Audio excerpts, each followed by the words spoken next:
नमस्कार विद्यार्थी मित्रांनो, अभ्यास अलर्ट या आपल्या यूट्यूब चॅनलवरती आपलं स्वागत आहे. तर विद्यार्थी मित्रांनो, आज आपण पाहणार आहोत 28 जून 2026च्या अत्यंत महत्त्वाच्या चालू घडामोडी. तर व्हिडिओ पहिल्यापासून शेवटपर्यंत पाहण्याचा प्रयत्न करा. अतिशय महत्त्वाचे आणि निवडक प्रश्न असणार आहेत, जे की तुम्हाला कोणत्याही स्पर्धा परीक्षेमध्ये डायरेक्ट विचारले जाऊ शकतात. तर बघा, आजचा प्रश्न क्रमांक 1 आहे. अखिल भारतीय फुटबॉल महासंघाचे नवीन नाव कोणते ठेवण्याचा प्रस्ताव मंजूर करण्यात आला आहे? तर बघा, अतिशय महत्त्वाचा प्रश्न आहे विद्यार्थी मित्रांनो. तर बघा, याचं उत्तर असणार आहे ऑप्शन नंबर डी, म्हणजेच बघा फुटबॉल फेडरेशन ऑफ भारत. तर अखिल भारतीय फुटबॉल महासंघाचे नवीन नाव काय ठेवण्याचा प्रस्ताव आहे बघा, तर फुटबॉल फेडरेशन ऑफ भारत हे नवीन नाव ठेवण्याचा प्रस्ताव मंजूर झालेला आहे. तर लक्षात ठेवा. चला बघूयात आपण. बघा, अखिल भारतीय फुटबॉल महासंघाचे नवीन नाव बदलून फुटबॉल फेडरेशन ऑफ भारत किंवा मराठीमध्ये आपण म्हणू शकतो भारत फुटबॉल महासंघ असे ठेवण्याचा प्रस्ताव मंजूर करण्यात आला आहे. तसेच बघा, महासंघाचे अध्यक्ष कल्याण चौबे यांनी दिलेल्या माहितीनुसार हा प्रस्ताव सर्वप्रथम भारत सरकारच्या युवा व्यवहार आणि क्रीडा मंत्रालयाकडे मंजुरीसाठी पाठवला जाईल आणि त्यानंतर जागतिक फुटबॉल नियामक संस्था फिफा आणि आशियाई फुटबॉल महासंघाच्या अंतिम मंजुरीनंतर हे नाव अधिकृतपणे लागू होणार आहे. लक्षात ठेवा. चला पुढचा प्रश्न बघूयात आपण. प्रश्न क्रमांक 2 आहे बघा. IIT the story of India's most prestigious educational ecosystem हे पुस्तक कोणी लिहिले आहे? तर बघा, नुकतेच हे पुस्तक प्रकाशित झालेले आहे आणि हे लिहिले आहे बघा प्रशांत कुमार यांनी. ऑप्शन नंबर ए याचं उत्तर असणार आहे बघा प्रशांत कुमार. तर चला बघूयात आपण. बघा, नवी दिल्ली येथे लोकसभेचे अध्यक्ष ओम बिर्ला यांच्या हस्ते या पुस्तकाचे अधिकृत प्रकाशन करण्यात आले आहे. तर लक्षात ठेवा. चला पुढचा प्रश्न बघूयात आपण. प्रश्न क्रमांक 3 आहे बघा. अंमली पदार्थाचे सेवन आणि अवैध तस्करी विरुद्ध आंतरराष्ट्रीय दिवस दरवर्षी केव्हा साजरा केला जातो? तर बघा, याचं उत्तर असणार आहे 26 जून. तर बघा, ऑप्शन नंबर बी याचं उत्तर असणार आहे. तर अंमली पदार्थाचे सेवन आणि अवैध तस्करी विरुद्ध आंतरराष्ट्रीय दिवस 26 जून रोजी दरवर्षी आपण साजरा करतो. तर बघा, या दिवसाची सुरुवात संयुक्त राष्ट्राने म्हणजेच युनायटेड नेशनने 7 डिसेंबर 1987 रोजी हा दिवस साजरा करण्याचा ठराव मंजूर केला होता आणि त्यानंतर 1988 पासून हा दिवस दरवर्षी जागतिक स्तरावरती साजरा केला जातो. तर हा दिवस साजरा करण्यामागे उद्देश आहे बघा, अंमली पदार्थाच्या सेवनाचे शरीरावर होणारे दुष्परिणाम, त्यांची संबंधित गुन्हेगारी आणि अवैध तस्करीविरुद्ध समाजामध्ये विशेषतः तरुणांमध्ये जागरूकता निर्माण करणे हा दिवसाचा मुख्य हेतू आहे. तसेच बघा, 2026ची थीम आहे या दिवसाची world drug problem persisting issue new challenges innovative responses ची थीम आहे. चला पुढचा प्रश्न आहे बघा. प्रश्न क्रमांक 4 बघूयात आपण. अंबुबाची मेळा कोणत्या राज्यामध्ये साजरा केला जातो? तर बघा, याचं उत्तर असणार आहे आसाम. ऑप्शन नंबर ए याचं उत्तर असणार आहे बघा. तर नुकताच हा सण साजरा केला गेला आहे. तर बघा, आसाम या राज्याची राजधानी आहे बघा दिसपूर. तर बघा, हा जो मेळा आहे तो गुवाहाटी येथील नीलाचल टेकड्यांवर असलेल्या प्रसिद्ध कामाख्या देवी मंदिरामध्ये आयोजित केला जातो. आणि बघा, हा जो मेळा आहे तो दरवर्षी जून महिन्याच्या उत्तरार्धामध्ये साधारणतः 22 ते 26 जून 2026 दरम्यान आयोजित केला जातो. देवी कामाख्याच्या वार्षिक विटाळ म्हणजेच मासिक पाळी प्रक्रियेचा उत्सव म्हणून हा मेळा साजरा केला जातो. आणि या काळामध्ये मंदिराचे दरवाजे 3 दिवस भाविकांसाठी बंद असतात आणि 4थ्या दिवशी मोठ्या उत्साहाने हे दरवाजे उघडले जातात. तसेच बघा, या मेळ्याला पूर्वेचा कुंभमेळा म्हणजेच कुंभ ऑफ द ईस्ट असे म्हणून हे ओळखले जाते. चला पुढचा प्रश्न बघूयात आपण. प्रश्न क्रमांक 5 आहे बघा. डोंगफेंग म्हणजेच DF-17 ही हायपरसोनिक क्षेपणास्त्र कोणत्या देशाने विकसित केले आहे? तर याचं उत्तर आहे बघा चीन. तर ऑप्शन नंबर सी याचं उत्तर असणार आहे. तर ही डोंगफेंग या नावाचे हायपरसोनिक क्षेपणास्त्र हे चीन या देशाने विकसित केले आहे. चीनची राजधानी आहे बघा बीजिंग. चीनचे राष्ट्राध्यक्ष आहेत झी जिनपिंग.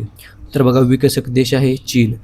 मध्यम पल्ल्याचे बॅलिस्टिक क्षेपणास्त्र आणि हायपरसोनिक ग्लाइड व्हेकल हे याचा प्रकार आहे या मिसाईलचा. तर चला पुढचा प्रश्न बघूयात आपण. प्रश्न क्रमांक 6 आहे बघा. अतिशय महत्त्वाचा प्रश्न आहे बघा. 52वी G7 शिखर परिषद कोणत्या देशामध्ये आयोजित करण्यात आली होती? तर बघा, अतिशय महत्त्वाचा प्रश्न आहे. याचं उत्तर आहे बघा ऑप्शन नंबर ए म्हणजेच फ्रान्स. तर फ्रान्स या देशामध्ये 52वी म्हणजेच 2026ची G7 परिषद आयोजित करण्यात आली होती. तर चला बघूयात आपण. फ्रान्स या देशाची राजधानी आहे बघा पॅरिस. तर बघा, याचे आयोजन फ्रान्स या देशाने केले होते. स्थळ होते बघा फ्रान्समधील इव्हॅन लेस बेन्स या शहरामध्ये ही आयोजित झाली होती. तर बघा, 15 ते 17 जून 2026 रोजी याचे आयोजन करण्यात आले होते. अध्यक्षपद होते बघा इमॅन्युएल मॅक्रोन यांच्याकडे, म्हणजेच हे फ्रान्स या देशाचे राष्ट्राध्यक्ष आहेत. चला बघूयात आपण. तर बघा, G7 या 7 देशांच्या ग्रुपमध्ये एकूण देश आहेत बघा 7. ओके, तर बघा त्यांची नावे आहेत Canada, France, Germany, Italy, Japan, United kingdom आणि अमेरिका, युनायटेड स्टेट्स म्हणजेच अमेरिका. चला पुढचा प्रश्न बघूयात आपण. प्रश्न क्रमांक 7 आहे बघा, मुंबई आंतरराष्ट्रीय चित्रपट महोत्सव 2026मध्ये गोल्डन कॉन्च पुरस्कार कोणत्या चित्रपटाला प्रदान करण्यात आला आहे? तर बघा महत्त्वाचा प्रश्न आहे. याचं उत्तर आहे ऑप्शन नंबर ए म्हणजेच सिल्वर. तर सिल्वर या चित्रपटाला मुंबई आंतरराष्ट्रीय चित्रपट महोत्सव 2026मध्ये गोल्डन कॉन्च हा पुरस्कार मिळालेला आहे. तर बघा मुंबई आंतरराष्ट्रीय चित्रपट महोत्सव 2026मध्ये गोल्डन कॉन्च हा सर्वोच्च पुरस्कार सिल्वर या पोलंडच्या माहितीपटाला म्हणजेच डॉक्युमेंटरी फिल्मला प्रदान करण्यात आलेला आहे आणि या चित्रपटाचे दिग्दर्शन नातालिया कोनियाज यांनी केले आहे. तर लक्षात ठेवा. तर चला पुढचा प्रश्न बघूयात आपण. प्रश्न क्रमांक 8 आहे बघा, जून 2026मध्ये दक्षिण अमेरिका खंडामधील कोणत्या देशामध्ये 7.2 आणि 7.5 असे 2 रिश्टर स्केलचे भूकंप झाले आहेत? तर बघा महत्त्वाचा प्रश्न आहे. नुकताच हा भूकंप झालेला आहे बघा. तर त्या देशाचं नाव आहे व्हेनेझुएला. ऑप्शन नंबर बी याचं उत्तर असणार आहे बघा. तर चला बघूयात आपण. तर बघा स्थानिक वेळेनुसार 24 जून 2026 रोजी संध्याकाळी केवळ 39 सेकंदाच्या अंतराने अनुक्रमे 7.2 आणि 7.5 रिश्टर स्केलचे 2 लागोपाठोपाठ महाभूकंप झालेले आहेत. तर बघा हे धक्के गेल्या 126 वर्षामधील व्हेनेझुएलाच्या इतिहासामध्ये सर्वात भीषण धक्के मानले जातात. पहिल्या भूकंपाचा केंद्रबिंदू राजधानी काराकसपासून पश्चिमेला सुमारे 160 किलोमीटर अंतरावरती मोंटाल्बाल भागामध्ये तर दुसऱ्याचा मोरोन शहराजवळती झालेला आहे. तर बघा हे दोन्ही मुख्य केंद्रबिंदू याराकुई राज्यातील सॅन फेलिप या परिसरामध्ये होते. तर लक्षात ठेवा व्हेनेझुएलाची राजधानी आहे बघा कराकस. चला पुढचा प्रश्न बघूयात आपण. प्रश्न क्रमांक 9 आहे बघा, कोणता दिवस भारताचा व्हिटॅमिन डी दिवस म्हणून घोषित केला आहे? तर बघा नुकताच हा दिवस घोषित करण्यात आलेला आहे. याचं उत्तर आहे बघा 21 जून.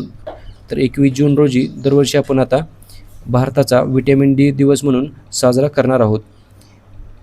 तर बघा जून 2026मध्ये 21 जून हा दिवस भारताचा व्हिटॅमिन डी दिवस म्हणून घोषित करण्यात आलेला आहे आणि हा जो उपक्रम आहे तो इंडियन मेडिकल असोसिएशन आणि अबॉट यांच्या सहकार्याने सुरू करण्यात आलेला आहे. 21 जून हा दिवस वर्षामधील सर्वात मोठा दिवस आहे आणि त्याचमुळे त्याची निवड करण्यात आली आहे. चला पुढचा प्रश्न बघूयात आपण. प्रश्न क्रमांक 10 आहे बघा, कोणत्या राज्यामधील मुंडा ज्वेलरी या पारंपरिक उत्पादनाला भौगोलिक संकेतांक म्हणजेच GI टॅग मिळाला आहे? तर बघा याचं उत्तर आहे झारखंड. ऑप्शन नंबर सी याचं उत्तर असणार आहे बघा. झारखंडची राजधानी आहे रांची. तर बघा जून 2026मध्ये झारखंड राज्यामधील मुंडा ज्वेलरी या पारंपरिक आदिवासी दागिन्याला भौगोलिक संकेतांक म्हणजेच GI टॅग प्रदान करण्यात आला आहे आणि याचबरोबर भगैया सिल्क, कुचाई सिल्क आणि झारखंड बांबू क्राफ्ट यांनाही GI टॅग मिळालेला आहे. लक्षात ठेवा. आणि याचबरोबर विद्यार्थी मित्रांनो आजच्या दिवसाचे जे करंट अफेअर्सचे प्रश्न होते ते प्रश्न सर्व आपण कव्हर केलेले आहेत. तर भेटूयात आपण उद्या. धन्यवाद.